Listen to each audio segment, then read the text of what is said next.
Kalau yang lain banyakkan teorinya ketimbang lakunya. Kita paling hebat kan dalam hidup kita adalah diri kita toh.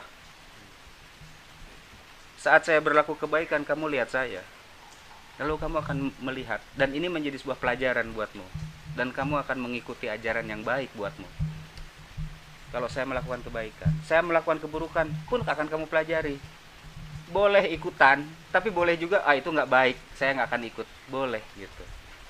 Jadi pelajaran yang paling nyata, ajaran yang paling nyata itu adalah praktika. Praktika itu artinya melakukan. Tika itu waktu. Jadi pada saat melakukannya, itu disebut praktika. Pada saat melakukan, itulah ajaran yang paling hebat. Jadi kalau saya berdandan, misalnya saya akan lebih dipercaya tanpa tato, tanpa anting, rambutnya dibikin bagus. Wah, baru percaya ini orang baik. Wah, monyong.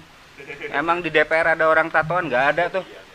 Nggak bener bikin negara. Negara segini subur kok rakyatnya nggak makmur. Ada yang salah nih. Intinya kalau sudah bicara tentang sosok Sunda Wiwitan adalah berguna bagi dirinya, berguna bagi negerinya, berguna bagi buminya. Itu artinya kenal kepada dirinya, kenal terhadap negerinya, kenal terhadap negerinya, bumi ini, semesta kehidupan, kebuanaan.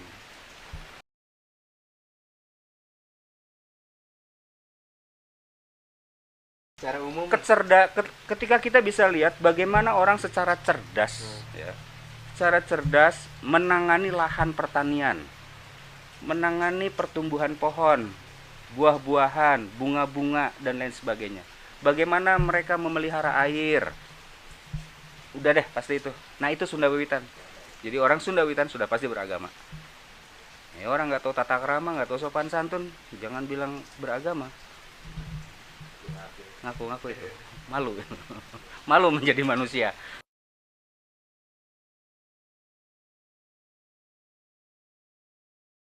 Enggak. Kenapa harus pakai agama bangsa lain? Orang leluhur kita juga punya aturan kok. DNA kita masih punya kok nilai-nilai Sunda Wiwitan itu. Kamu juga masih punya tanpa kamu sadari. Kalau lewat orang tua nanti kamu munduk. Siapa yang suruh? ya sih. Gak ada yang nyuruh itu. Tiba-tiba munduk. Ada rasa risih, rasa hormat kalau kita berdiri begini di depan mereka. Nah, itu Sunda Wiwitan. Sudah menjadi sebuah rikat. Dalam bahasa Inggrisnya refleks gitu. Sudah menjadi sebuah terikat. Tubuh kita, DNA kita, hormon-hormon kita bekerja dengan sendirinya. Ketika berhadapan dengan orang tua, kita nunduk berbicaranya. Kita menggunakan nada yang rendah dengan mereka.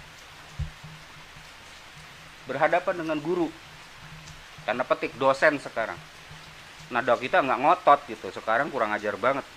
Mau dibilang mahasiswa ngomongnya nyerocos, itu nggak tahu tata krama. Itu nggak beragama yang begitu, memalukan bangsa.